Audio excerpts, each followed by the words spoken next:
Truth was lost and hearts were frozen. From you, Allah came a prophet chosen. Blessed Prophet Muhammad, obedient to you, taught us the things we ought to do. He taught us for certain that you are one, and that you have neither a daughter nor son. He taught us to be good to our mother and father, and that paradise lies under the feet of our mother. I love you, my prophet, and sing your praise, and follow your sunnah, prophetic ways. I love you, my prophet, and sing your praise, and follow your sunnah, prophetic ways. Assalamu alaikum wa rahmatullah. Welcome to our program, Back to the Prophet. In this program, we talk about the life example of the Prophet Muhammad, peace and blessings be upon him, seeking guidance for ourselves in how to understand our religion, looking for principles by which we can interpret and understand the Holy Quran and the Hadiths, the Sunnah of the Prophet Muhammad sallallahu alayhi wasallam. When the Quran was first revealed, the Prophet Muhammad ﷺ was commanded to go out and warn his people and to be patient and endure.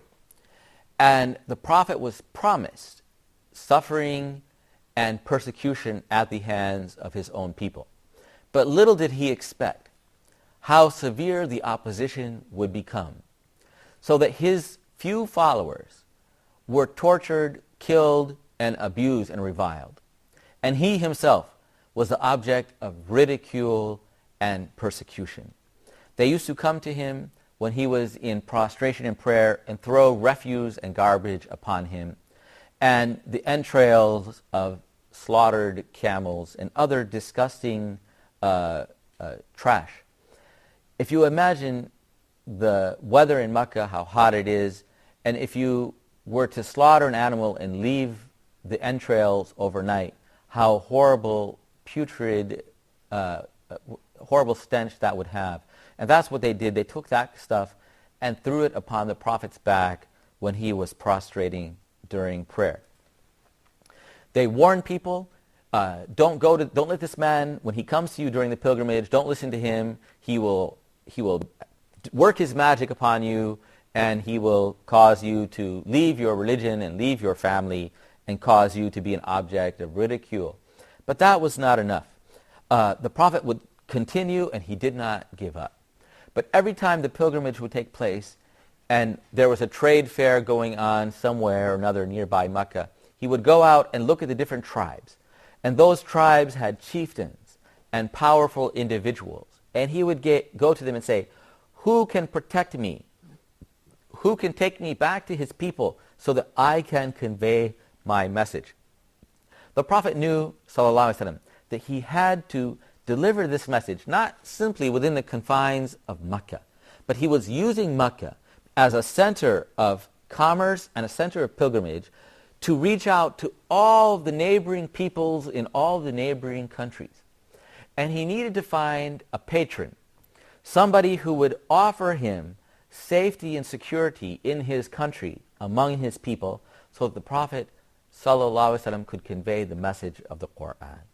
So we can see in every stage in the life of the Prophet, peace and blessings be upon him, from the beginning in Mecca until the end in Medina, he was looking for every avenue of conveying his universal message for all humanity to every person to whom his da'wah or invitation could reach. It was not something exclusive for Quraysh or for the Arabs, but it was the heritage and right of every human being on the face of the earth.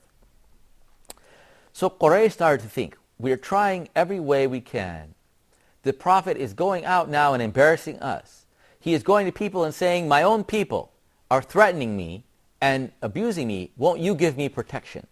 And that is sort of an insult, that a member of Quraysh would need the protection of a lesser tribe that were not the equals in their minds of themselves, the leaders of Mecca. And so they sent Utbah ibn Rabi'a to the Prophet Muhammad. And he is also an uncle of the Prophet Muhammad sallallahu alaihi wasallam. And he went to him because he is a very soft-spoken, reasonable person, not so hot-blooded and harsh as many of his relatives. And so Utbah went to the Prophet ﷺ and said, "Nephew, my nephew, you are very respected. You know, you occupy a very important position in our society because of your character and because of your ancestry." Now, surprise, surprise, that he occupies such a respectful position, yet they are abusing him and persecuting him so greatly. But Utbah had to deliver to him the message given to him by the leaders of Quraysh. He said, "Oh, nephew, now there's a very serious matter. I've come to you, and that is this matter of yours, this religion or message of yours is very serious because it is breaking up your community. It's dividing the clan. It's dividing parents from their children, brothers and sisters, husbands and wives, slaves from masters. And so it's a cause of dissent in the community. Now, listen to these alternatives." So he's trying to be very reasonable with the Prophet Muhammad sallallahu alaihi wasallam. "Maybe by this affair of yours," they wouldn't call it a religion or message. They said your affair.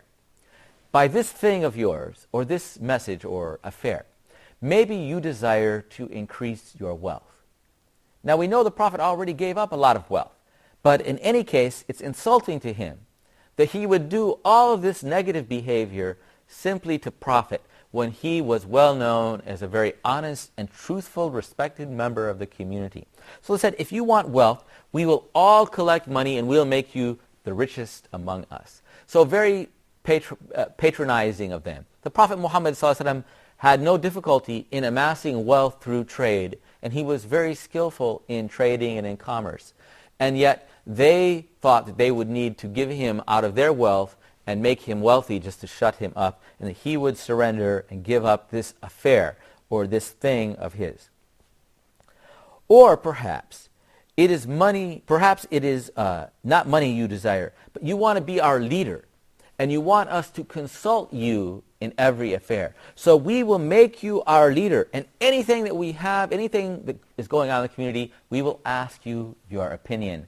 Yet this affair of yours, this message, we will despise. We will not listen to your opinion when you're talking about these very fundamental matters, the most important areas of life, of God, the meaning of your life, life after death, what is right and what is wrong. We're not going to listen to that, but we're going to make you our so-called leader and consult with you, and once again be very patronizing and humor you, but we won't listen to your actual views or opinions.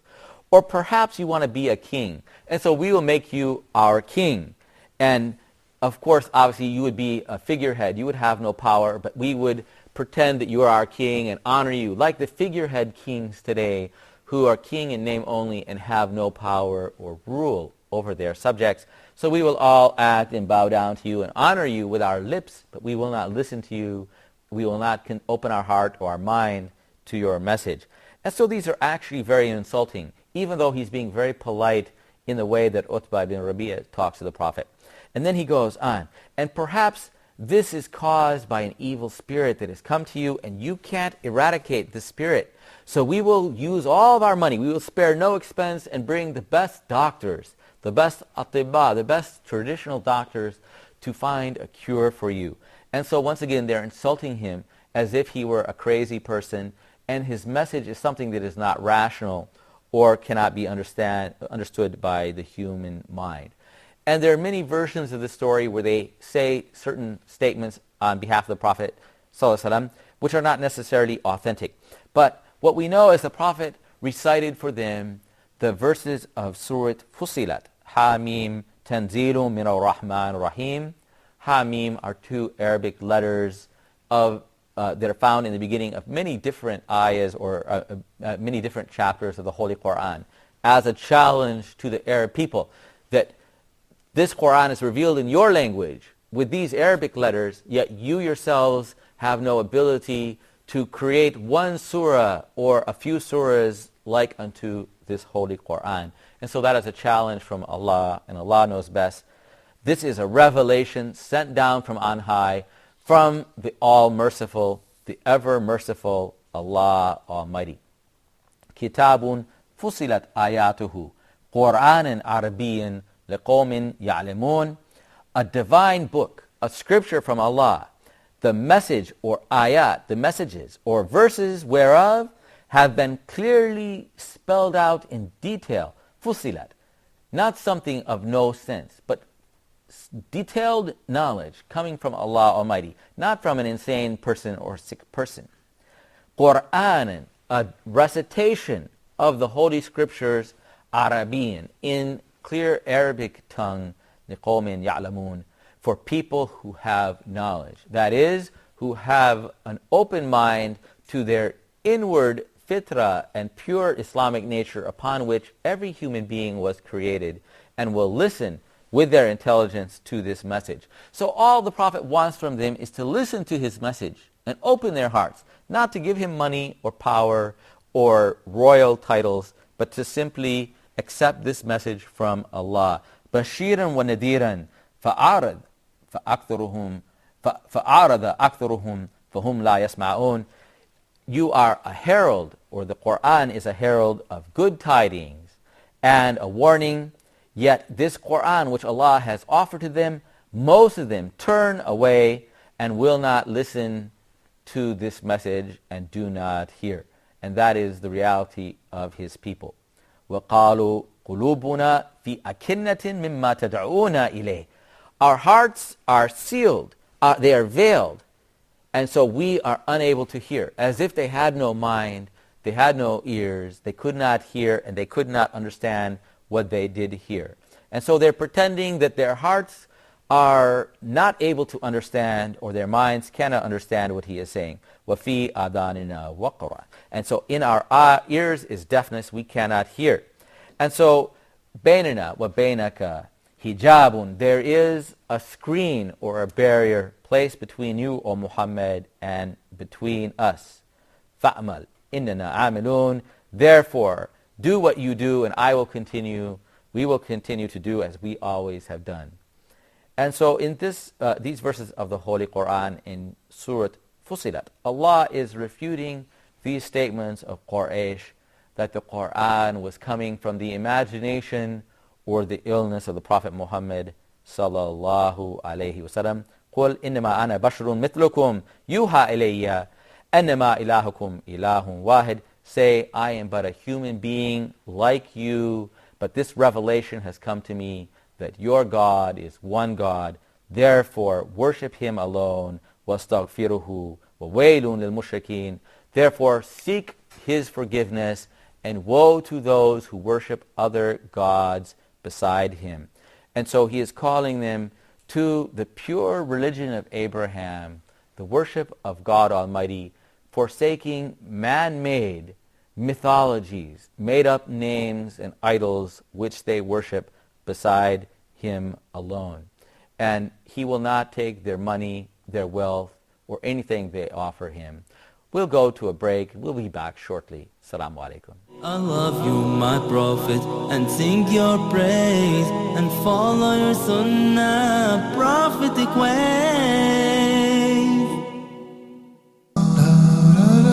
Closing the Gap.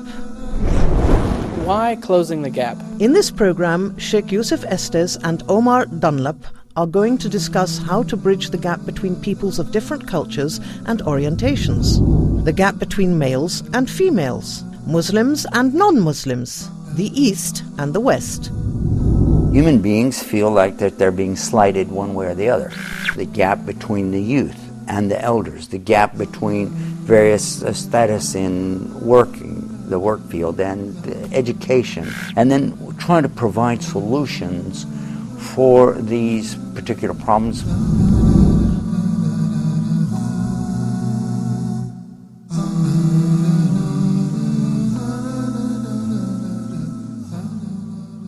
Love you, my prophet, and sing your praise, and follow your sunnah, prophetic ways. Assalamu alaikum. Welcome back.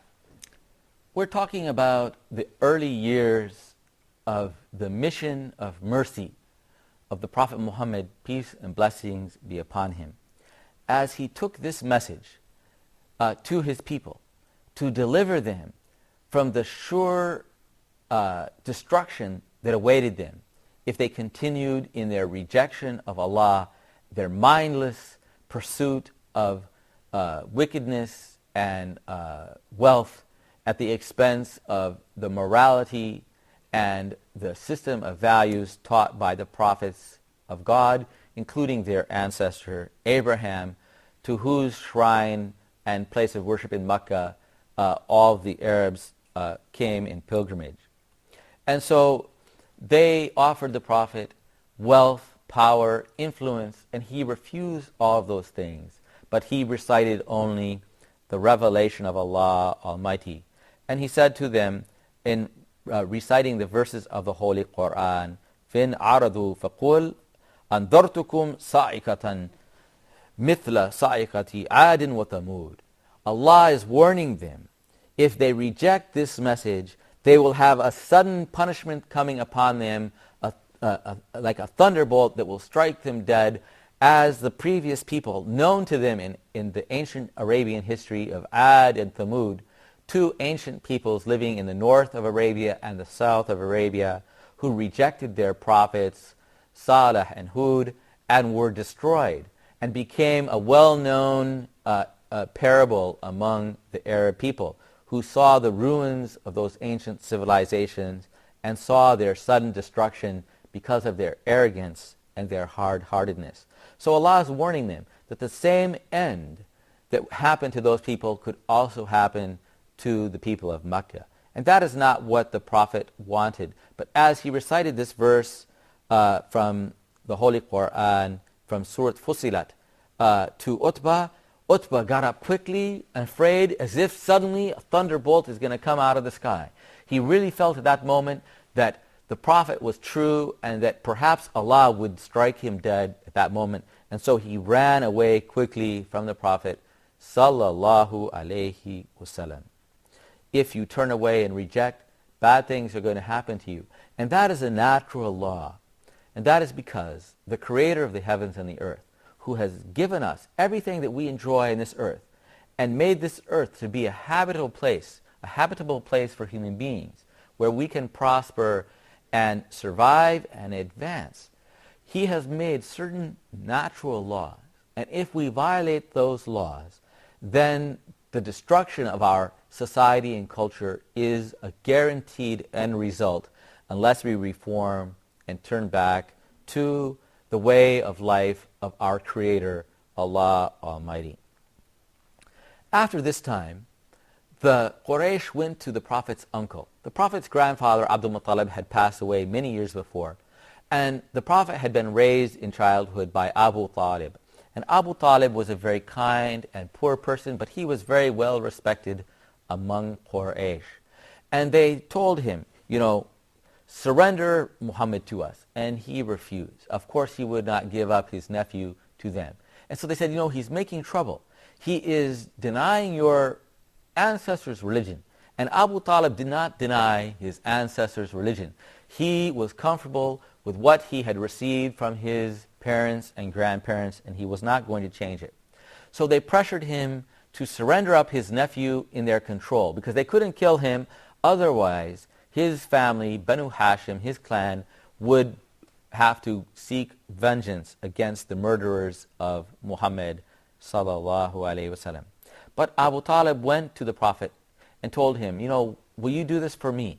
And the Prophet had to tell his uncle, I cannot give up this message of Allah in any case. And so Abu Talib, for the rest of his life, protected the Prophet Muhammad sallallahu alaihi wasallam and stood between him and those powerful men in Mecca who wished to destroy him and destroy his community, even though he himself had no power and could gain nothing and did not have faith in the message of Islam. Finally, it was necessary for the suffering small community of Mecca to find refuge. It was possible that many of them had already been killed and tortured, and many others would be killed, and this whole religion could eventually be wiped off the face of the earth. So they started the first hijrah, or the migration, 5 years after the revelation of the Holy Quran, to Ethiopia, what at that time was called Abyssinia. And Ethiopia at that time had a Christian king, and they had their own churches, they had their own Orthodox faith or Coptic faith in Ethiopia, in Abyssinia. And so small groups of Muslims got secretly on board boats and rowed out and met the ships out in the Red Sea and made the journey across the Red Sea in ships to Ethiopia, hoping that they would be protected by the people of the book, because Christians and Jews in the Quran are considered people of a previous revelation, and so they are very much respected in the Holy Quran, and they are our closest relatives, so to speak, in Islam, because the prophets are all brothers and sisters, are all brothers, and the closest brother to the Prophet Muhammad then is Jesus Christ, Isa ibn Maryam. He is the last prophet. There was no prophet between him and Muhammad, peace and blessings be upon him. And so they were brothers, and so the Christians are very close to the Muslims in faith and in respect of Isa ibn Maryam, Jesus Christ. And so they hope to find refuge and solace there among the Ethiopian Christians. So they left their homes. They endured a long, difficult journey to find themselves in a very strange and exotic land in Ethiopia. First, only 16 people were able to go. They went under the Prophet's companion, Uthman ibn Affan, and his wife, Ruqayya, who was the daughter of the Prophet Muhammad, sallallahu alayhi wasallam. But soon they got a message that a truce had come about between the Muslims and Quraysh, that Quraysh had reconciled with the Prophet Muhammad ﷺ, and so they quickly returned from Ethiopia. It was a hard life there, and they were happy to go back to their home. But they were shocked when they got back to their home that this was not the case at all.